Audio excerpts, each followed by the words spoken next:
दिल्ली की ठंडी सर्दियों की रात थी। कोहरे में घुली पीली स्ट्रीट लाइटें जैसे किसी रहस्य का इशारा कर रही थी।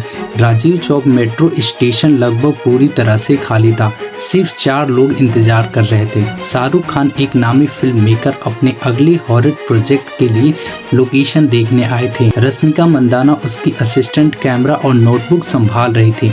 अल्लू अर्जुन, शाहरुख खान का पुराना दोस्त जो दिल्ली में फोटोग्राफी करता था, साथ में आया था। दीपिका पादुकोण, एक जर्नलिस्ट जो मेट्रो से जुड़ी एक रहस्य की रिपोर्टिंग करने आई थी।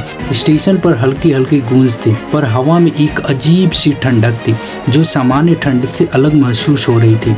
आखिरी ट्रेन का समय पास आ रहा था। कश्मीरी गेट की ओर जाने वाली पीली लाइन मेट्रो आ रही थी। अजीब है ना, इतनी रात को स्टेशन बिल्कुल खाली है, दीपिका ने कहा। शायद सब लोग घर जा चुके हैं, अल्लू अर्जुन ने हंसकर टाल दिया, लेकिन उसकी आंखों में भी बेचैनी थी। तभी प्लेटफॉर्म के कोने में अचानक एक पुराना अनाउंसमेंट सुनाई दिया, ट्रेन आ रही है, कृपया सावधान रहें। लेकिन अजीब बात यह थी कि आवाज़ बहुत पुरानी रिकॉर्डिंग जैसे थी, जैसे 15 साल पुरानी मशीन से आ रही हो। मेट्रो सुरंग से बाहर आई, लेकिन ये मेट्रो अलग थी। उसका रंग पुराना धुंधला ग्रे कलर का था, न कि नई दिल्ली मेट्रो का चमचमाता सिल्वर रेड कलर। खिड़कियों के शीशे पर धुंध और अंदर से पीली मध्यम रोशनी झिलमिला रही थी। दरवाजे खुले और एक ठंडी हवा का झोंका आया, जैसे बर्फीली कब्र से आ रही हो। शाहरुख ने कहा, चलो यही आखिरी ट्रेन है, और सब अंदर चले गए। अंदर बैठते ही रश्मिका ने नोटिस किया पूरी ट्रेन में कोई और पैसेंजर नहीं था। अरे ड्राइवर कहाँ है? उसने खिड़की से आगे झांकने की कोशिश की, लेकिन ड्राइवर की सीट खाली थी। मेट्रो धीरे धीरे चलने लगी, जैसे किसी अदृश्य हाथ ने ब्रेक छोड़ा हो। कोच के अंदर हल्की सी गंध थी, गीली मिट्टी और जले हुए रबर की। दीपिका ने खिड़की से बाहर देखा। टनल की दीवारों पर अजीब लाल निशान थे, जैसे किसी ने खून से बनाए हैं। ये क्या है? उसने कांपते हुए कहा। अल्लू अर्जुन ने तस्वीर लेने की कोशिश की, लेकिन कैमरे में सिर्फ ब्लू स्क्रीन आई।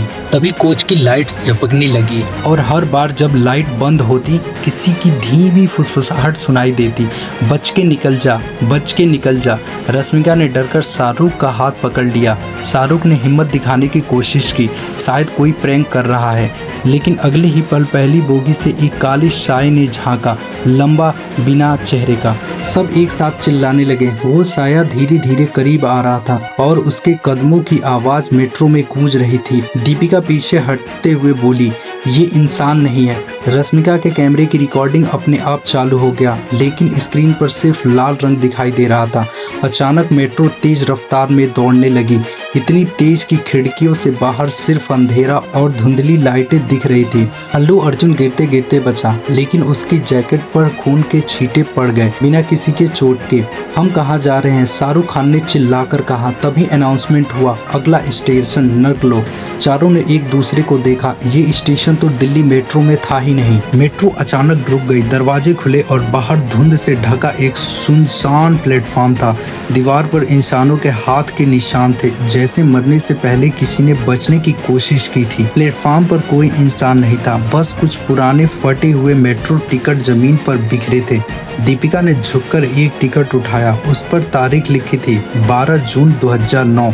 ये तो वही दिन है जब दिल्ली मेट्रो में 6 लोग रहस्यमय तरीके से गायब हो गए थे। शाहरुख का चेहरा पीला पड़ गया। मुझे याद है, उस केस की कभी सच्चाई पता नहीं चल पाई। अचानक प्लेटफॉर्म पर बच्चों की हंसी गूंजने लगी, लेकिन वहाँ कोई बच्चा नहीं था। और फिर एक एक करके चेहरे बिना इंसान धुंध से बाहर आने लगे। उनके मुंह सील दिए गए थे, आंखों की जगह काले छेद थे। वो धीरे धीरे चारों की ओर बढ़ने लगे। अल्लू अर्जुन ने मेट्रो से बाहर भागने की कोशिश की, लेकिन दरवाजे अपने आप बंद हो गए। एक डरावनी आवाज गूंजी, अब तुम भी हमारे साथ ही रहोगे। रश्मिका चीखने लगी, लेकिन उसकी आवाज जैसे किसी ने चूस ली हो। मुंह खुला और आवाज नहीं निकली। दीपिका का हाथ पकड़ने की कोशिश में शाहरुख ने देखा उसकी हथेली पर काले जले हुए निशान उभर आए थे। मेट्रो अपने आप चल पड़ी, बिना किसी ड्राइवर के। चारों के चारों कोच के एक कोने में सिमट गए और डर के मारे पसीनों में भीग गए। बाहर की सुरंग अब अजीब हो गई थी। दीवारों पर लटके इंसानों के कंकाल लाइट्स के साथ चमक रहे थे। तभी मेट्रो एक स्टेशन पर रुकी, लेकिन ये राजीव चौक मेट्रो स्टेशन नहीं था। शायद हम वापस आ गए। दीपिका ने राहत की सांस ली। दरवाजे खुले और सामने खड़ा था वो साया। इस बार उस साये ने उनकी तरफ हाथ बढ़ाया, लंबी काली नुकीली उंगलियां जिनसे धुआं निकल रहा था। शाहरुख ने हिम्मत करके कैमरा उसके चेहरे की ओर किया और कैमरे में जो दिखा वो किसी इंसान का चेहरा नहीं था, बल्कि चारों का अपना अपना सड़ा हुआ शव वहां खड़ा दिखाई दिया।